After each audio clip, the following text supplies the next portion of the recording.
dadayain tayo lahat sa timbangan at lahat tayo mahuhulog sa impyerno. Kung meron ka mang dapat katakutan, ay walang iba kundi ang ating Diyos. Matakot tayo na lumabag sa kalooban ng Diyos. Matakot tayo na mapalayo sa Diyos. Matakot tayo na gumawa ng kalaswaan, ng kasalanan, ng lahat ng bagay na kasuklam-suklam sa harapan ng Diyos. Dapat matakot po tayo. Ayaw ng Diyos na tayo po ay mapunta sa dagat-dagatang apoy. Subalit tayo po ay huhusgahan pagdating ng araw kung tayo ba ay totoong nanampalataya sa Panginoong Hesus o hindi.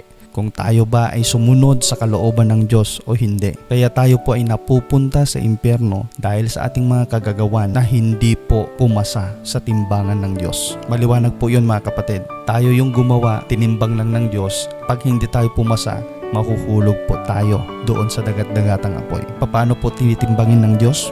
Kung totoong ikaw ay sumampalataya sa Panginoong Hesus o hindi. Kung ikaw ay